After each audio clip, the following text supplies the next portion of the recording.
everyone, my name is Leroy Mabena, and on today's video we'll be discussing on the FeesMustFall movement and what influenced the FeesMustFall movement, tracing back the background history of South Africa, which we'll be looking at the apartheid era, apartheid system, on how it created the divide and rule strategy based on inequality and class and race.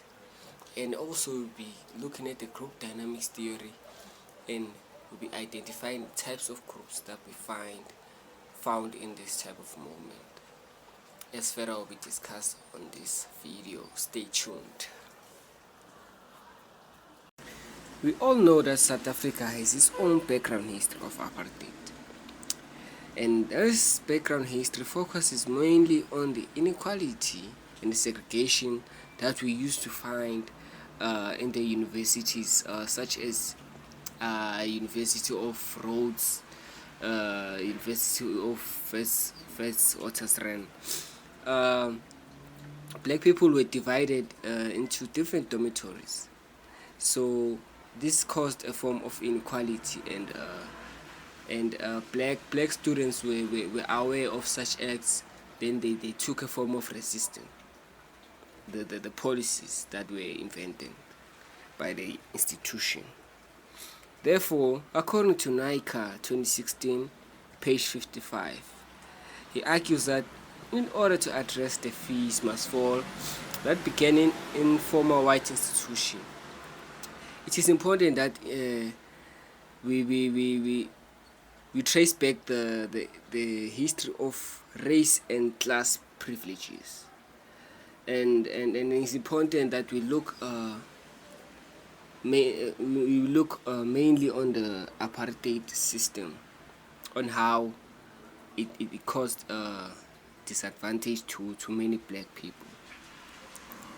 Nika also argues that this must be seen even in the context of providing more focus in stability to the higher education sector in South Africa as part of a broader shift in neoliberal economic policies by the ANC government, where although the theorist of non-racialism and democracy was used to explain and justify restricting of higher education.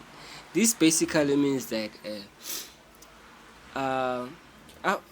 when apartheid came to an end, we were given democracy and rights, and the ANC also promised us that it's going to give us free education and for all students in South Africa.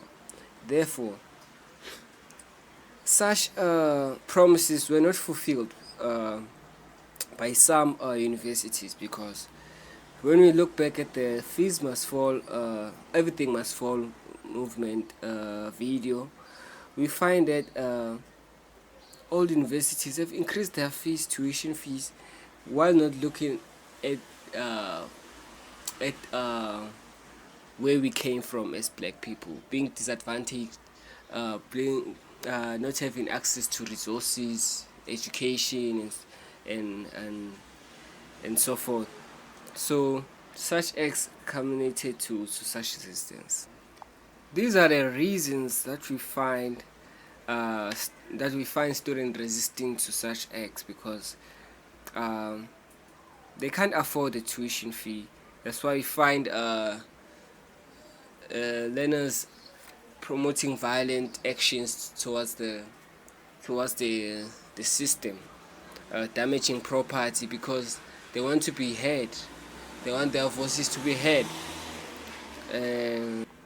Therefore, it is important to know our history and where we came from, and what influenced us to act in a form of resisting such actions. Now we have to understand why such movements becomes a group. They become a group because they share goals and values and identity of trying to make sure that the university decreases the tuition fee.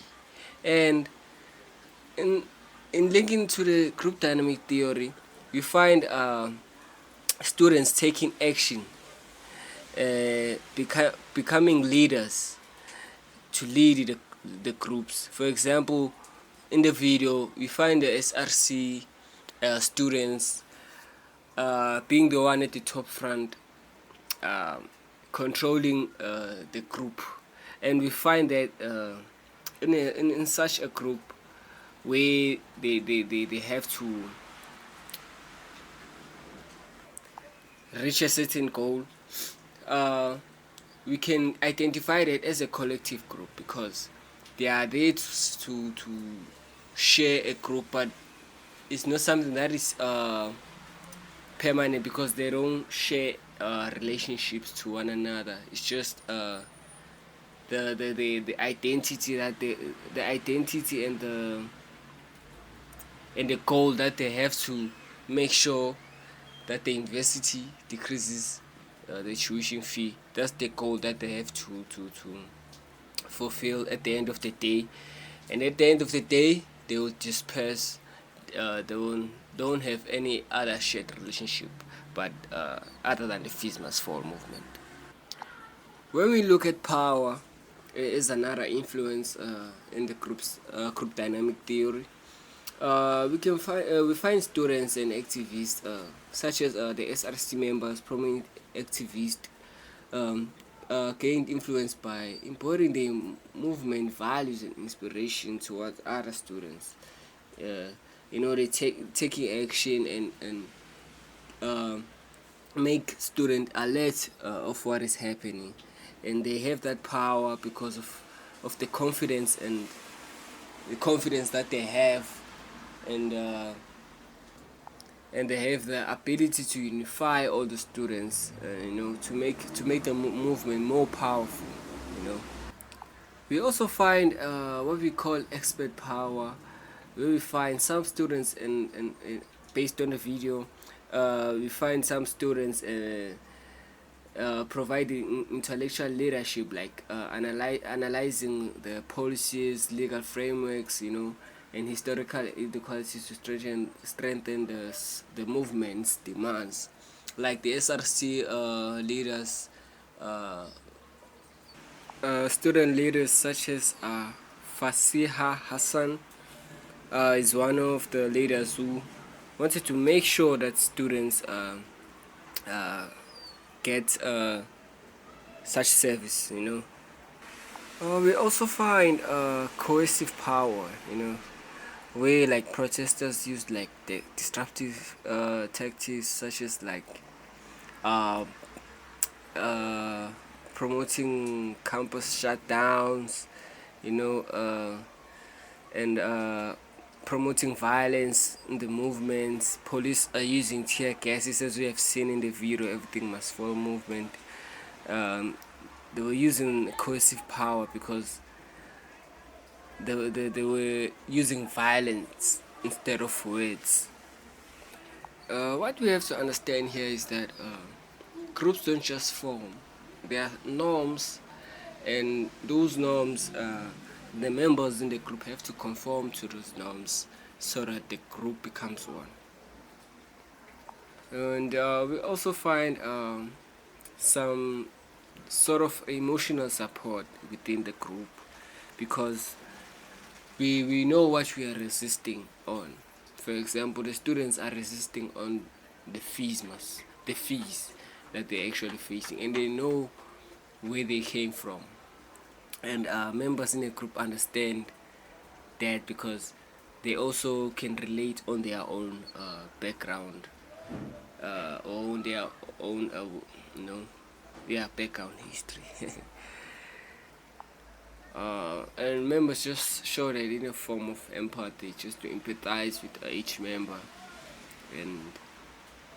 and it's vital to provide such support in a group, because we can unify each other and protect us in a way of not discriminating anyone, and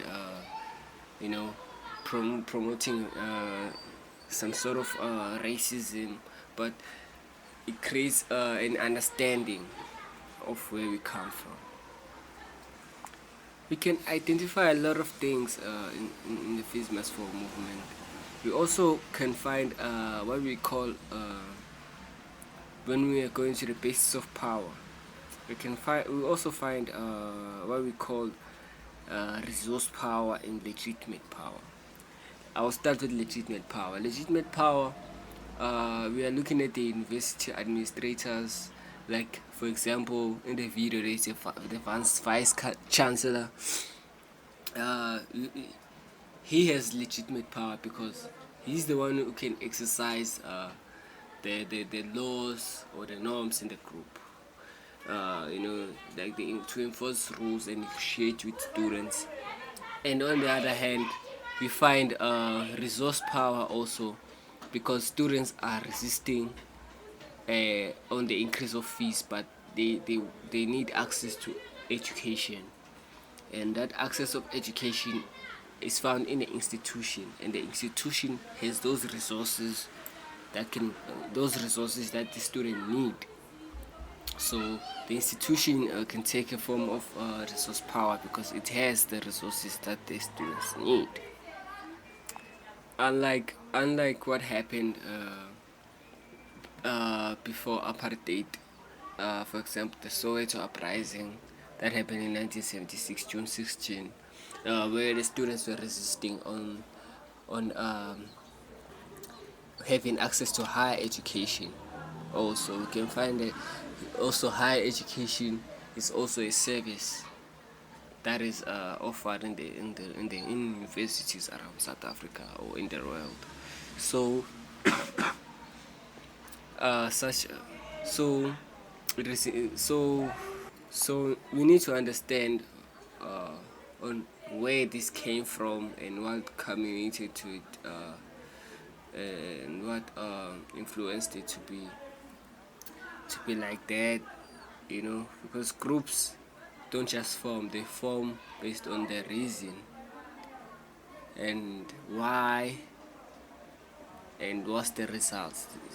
So thank you for your time, thank you for listening to this video. Hopefully you understand. If you don't understand, you can just tell me on the comments, and thank you for your time. As we know, this video have discussed mainly on the background history of South African apartheid regime on wide influence into such movements, looking at the Soweto uprising movements and the inequalities that took place, segregation that took place, classes, how they used that divided stances, roles, and how the group dynamic theory links to the FeesMustFall movement as a movement in South Africa that is resisting to the fees that the institution is trying to increase. So thank you for listening to this video, guys. Hopefully you understood what I was trying to explain to you guys. Thank you for your time.